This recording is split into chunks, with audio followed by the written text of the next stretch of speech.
গো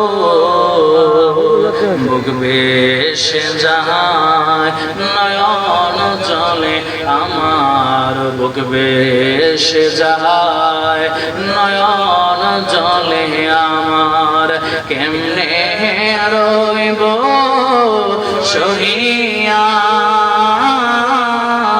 দেখা দেন গো মায়ার নবী একবার হুজুর নিয়ে আসেন দেখা দেন গো মায়ার নবী একবার আসি ও নবীজি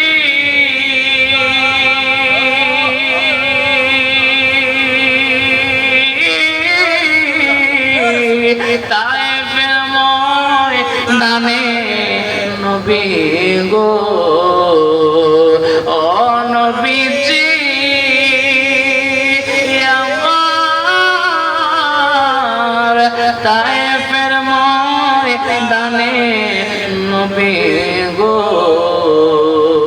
কাফেররা পাথর মারলো নবী ইহুদিরা পাথর মারলো নবী কেমনে থাকি সহিয়া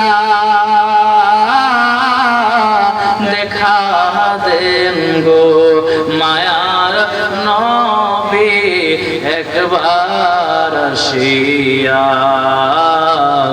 দেখা দেন গো মায়ার নবী স্বপ্নে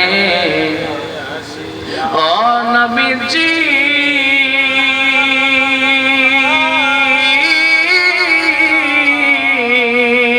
আপনি বিনে কে আর আছে গো ও নবীজি আমার আপনি বিনে কে আর আছে গো দ্বন্দ্বের দেখা দেন গো নবী দ্বন্দ্বের দেখা দেন গো নবী এই মাহফিলে আসিয়া দেখা দেন গো মায়ার নবী একবার আসিয়া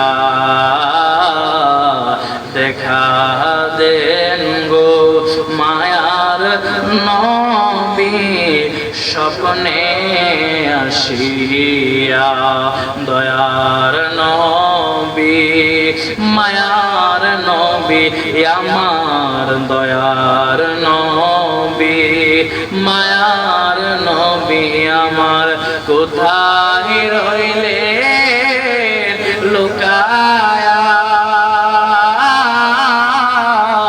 দেখা দেন গো মায়ার নবী একবার আসিয়া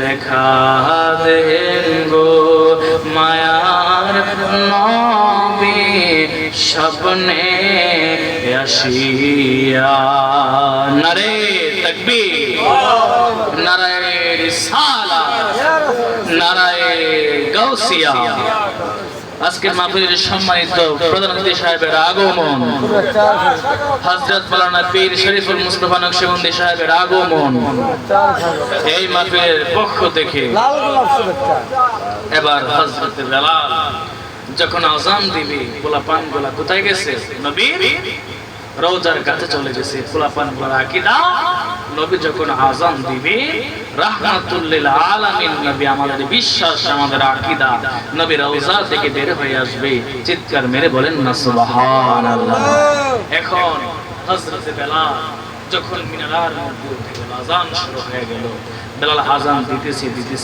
আপনারা বলেন আযানের ভিতরে আমার নবীর নাম আছে না নাই আছে না নাই যখন আযান দিতে আমার নবীর নাম নিল হযরত বেলাল বেহুশ হয়ে মাটির মধ্যে পড়ে গেল। দুইটা লোক দৌড়ায় মিনারের মধ্যে উঠলো, হযরতে বেলালকে ধরলো, ডাক দিয়ে বলতেছে, বেলাল এতক্ষণ কত সুন্দর তুমি আজান দিলা, আমাদের মন শান্ত হয়ে গিয়েছিল। বেলাল যেই মাত্র নবীর নামটা নিলা তুমি মাঠের মধ্যে পড়ে গেলা। বেলাল ডাক দিয়া কই, মদিনার মানুষ, আমি আগেই বলছিলাম আমি আজান দিলে সহ্য করতে পারবো না।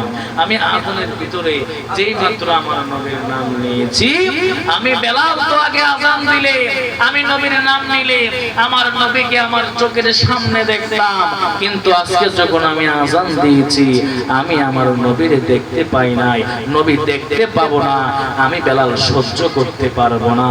কিতাবের মধ্যে পেলাম হযরতে বেলাল যখন আজানের ভিতরে আমার নবীর নাম নিল, মাটির মধ্যে পড়ে হযরতে বেলাল কলিজা ফেটে আমার নবীর সুখে হযরতে বেলাল ইন্তেকাল করে ফেলেছেন। চিৎকার মেরে বলেন না আল্লাহু আকবার। হযরতে বেলাল দুনিয়া থেকে চলে গেলেন। শুধুমাত্র তাই নয়, নবী ইন্তেকালের পরে আমার নবীর একটা উট ছিল, সেই উটটাও একটা কূপের মধ্যে 7 দিন ধরে কোনো কিছু খাই নাই। আমার নবীর সাহাবীরা অনেক চেষ্টা করেছে সেই উটটাকে কিছু খাওয়ানোর জন্য, কিন্তু কোনোভাবে খাওয়াইতে পারতেছে না। সেই উটটা না খাইতে খাইতে অবশেষে একটা কূপের মধ্যে পড়ে উটটাও মারা গেল।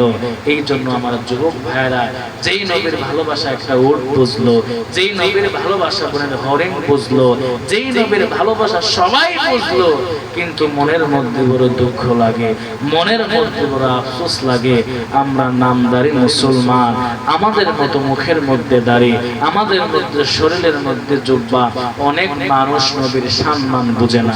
কথা বলুন ঠিক না বেঠিক? কাজেই আমরা মানুষ অল্প হতে পারি, আমরা সংখ্যায় অল্প হতে পারি, কিন্তু আমাদের বিশ্বাস, আমাদের ভিতরে হুব্বে রাসূল আছে, আমাদের ভিতরে নবীর প্রেম ভালোবাসা ভরপুর আছে।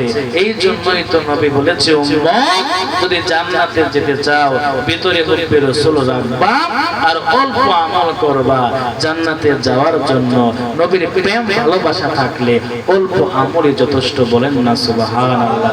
যা আলোচনা করেছি বাবা আমার খুব খারাপ লাগতেছে, অসুস্থ হয়ে পড়তেছি। যা আলোচনা করেছি আল্লাহ তাআলা আমাদেরকে মানার বোঝার সেই তৌফিক দান করুক সকলে পড়ে আমিন। আজকের মাহফিলকে যেন আল্লাহ তাআলা কবুল করে, আল্লাহ তাআলা যেন এই এলাকার সকল কবরবাসীদের কবরগুলোকে জান্নাতের বাগান বানায় দেন সকলে পড়ে আমিন। এই বলে আমার আলোচনা এখানেই সমাপ্ত করলাম। আসসালামু আলাইকুম ওয়া রাহমাতুল্লাহি ওয়া বারাকাতুহু।